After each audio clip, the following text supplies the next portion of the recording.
اعوذ باللہ من الشیطان الرجیم بسم اللہ الرحمن الرحیم۔ السلام علیکم معزز ناظرین، حضرت ابراہیم علیہ السلام کا ذکر قرآن شریف میں 86 بار آیا ہے۔ حضرت ابراہیم علیہ السلام بہت ہی بڑے نبی گزرے ہیں۔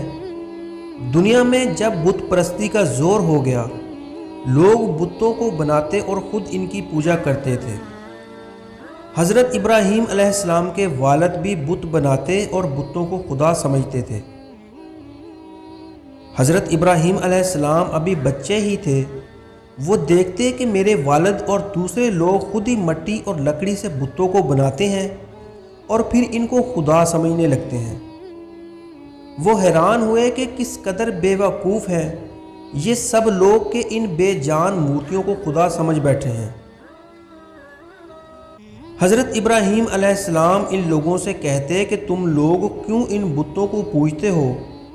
یہ تمہیں نہ کوئی نفع دے سکتے ہیں نہ نقصان۔ مگر وہ جواب دیتے کہ جو ہمارے باپ دادا کرتے آئے ہیں ہم وہی کر رہے ہیں۔ ایک روز ان لوگوں کا شہر سے باہر کوئی بڑا میلہ ہوا۔ یہ سب لوگ اس میلے میں شریک ہونے کے لیے شہر سے باہر چلے گئے۔ حضرت ابراہیم علیہ السلام اس میلے میں نہ گئے۔ ان کے پیچھے حضرت ابراہیم علیہ السلام ملک کے بڑے بت خانے میں گئے اور وہاں کے سب بتوں کو توڑ ڈالا سوائے ایک بڑے بت کے، اور کلہاڑی جس سے سب بتوں کو توڑا تھا اس بڑے بت کے کاندھے پر رکھ دی، جس سے یہ معلوم ہوتا تھا کہ سب اسی نے توڑے ہیں۔ لوگ جب واپس آئے اور انہوں نے بتوں کی یہ درگت دیکھی کہ کسی کا سر نہیں ہے تو کسی کا پیر نہیں، وہ سب بہت غصہ ہوئے کہ یہ حرکت کس نے کی ہے۔ سب نے شبہ حضرت ابراہیم علیہ السلام پر کیا کہ وہی بتوں کو برا کہتے تھے اور میلے میں بھی نہیں گئے۔ آخر ان کو بلا کر پوچھا گیا کہ یہ بت کس نے توڑے ہیں۔ حضرت ابراہیم علیہ السلام نے جواب دیا کہ مجھ سے پوچھنے کی بجائے اپنے خداؤں سے کیوں نہیں پوچھتے جن کی تم عبادت کرتے ہو کہ ان کو کس نے توڑا ہے، وہ خود بتا دیں گے۔ ان لوگوں نے جواب دیا کہ آپ کو معلوم ہے کہ یہ بول نہیں سکتے۔ حضرت ابراہیم علیہ السلام نے کہا کہ پھر تم ایسے بیکار خداؤں کی پوجا کیوں کرتے ہو؟ حضرت ابراہیم علیہ السلام نے پھر کہا کہ دیکھو کلہاڑی بڑے بت کے کاندھے پر رکھی ہوئی ہے، یہ کام اسی کا معلوم ہوتا ہے، اس سے پوچھو۔ یہ لوگ بہت ناراض ہوئے اور ان کے باپ آزر سے شکایت کی کہ تمہارا بیٹا ایسی حرکت کر رہا ہے، ان کو سمجھا لو ورنہ اچھا نہ ہوگا۔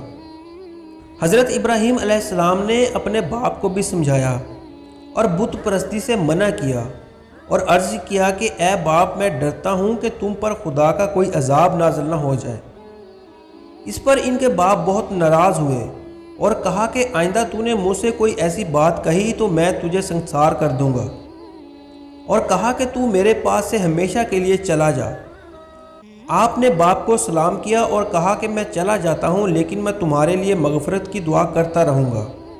اس کے بعد وہاں کے بادشاہ نمرود کو، جو بہت ظالم اور بت پرست تھا، ان سب باتوں کا پتہ چلا کہ آزر کا بیٹا ابراہیم لوگوں کو بتوں کی پوجا سے منع کرتا ہے اور ایک خدا کی دعوت دیتا ہے، تو اس نے ان کو اپنے دربار میں بلایا اور آپ سے جھگڑا کرنے لگا۔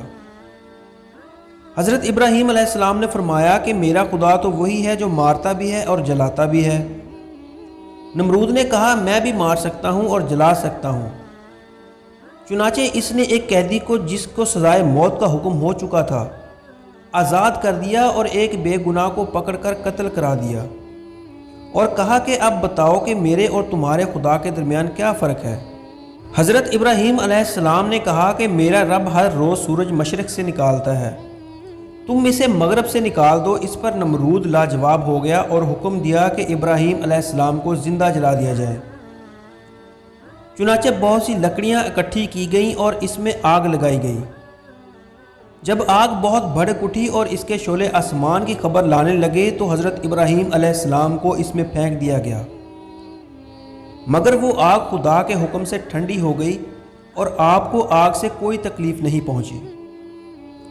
اس طرح جو لوگ اللہ کے کہنے پہ چلتے ہیں، اللہ پاک ان کو ہر تکلیف سے بچا لیتے ہیں اور ان کے لیے آسانیاں ہی آسانیاں ہو جاتی ہیں، اور جو لوگ اللہ کا کہنا نہیں مانتے ان کے لیے اس دنیا میں مشکل ہی مشکل ہوتی ہے اور مرنے کے بعد تو ہمیشہ جہنم میں ہی رہیں گے۔ حضرت ابراہیم علیہ السلام اللہ کے حکم سے حضرت ہاجرہ اور اپنے بچے حضرت اسماعیل علیہ السلام کو جو ابھی پیدا ہوئے تھے ایک ایسی جگہ چھوڑ ہے جہاں دور دور تک آبادی نہ تھی، نہ وہاں پانی تھا اور نہ ہی کوئی درخت۔ حضرت ہاجرہ نے حضرت اسماعیل علیہ السلام کو ایک پتھر کے سایہ میں لٹایا اور خود پانی کی تلاش میں ادھر ادھر دوڑی، لیکن پانی نہ ملا۔ خدا کی قدرت سے جہاں حضرت اسماعیل علیہ السلام اینڈیاں رگڑ رہے تھے وہاں پانی کا چشمہ پھوٹ نکلا اور آج تک زمزم کے نام سے مشہور ہے، اور حضرت ہاجرہ جہاں دوڑی تھی اسے صفا مروہ کہتے ہیں، جہاں جا کر حاجی اسی طرح دوڑتے ہیں۔ حضرت اسماعیل علیہ السلام کچھ بڑے ہوئے تو حضرت ابراہیم علیہ السلام کو اللہ کی طرف سے یہ حکم ہوا کہ اپنے بیٹے اسماعیل کو میری راہ میں قربان کر دو۔ چنانچہ آپ نے حضرت اسماعیل علیہ السلام کو یہ بات بتائی۔ حضرت اسماعیل علیہ السلام نے کہا کہ ابا جان، اللہ تعالیٰ آپ کو جو حکم دے رہا ہے اس کو ضرور پورا کیجئے، آپ انشاءاللہ اللہ کے حکم سے مجھے ثابت قدم پائیں گے۔ چنانچہ حضرت ابراہیم علیہ السلام اپنے بیٹے اسماعیل علیہ السلام کو ذبح کرنے کے لیے لے کر چلے اور جنگل میں لے جا کر ان کو الٹا لٹایا اور اپنی آنکھوں پر پٹی باندھ لی کہ کہیں بیٹے کی محبت اللہ کے حکم پورا کرنے سے نہ روکے۔ اور حضرت ابراہیم علیہ السلام نے حضرت اسماعیل علیہ السلام کے گلے پر چھری چلا دی۔ اسی وقت آواز آئی کہ اے ابراہیم، تو نے ہمارے حکم کو سچا کر دکھایا۔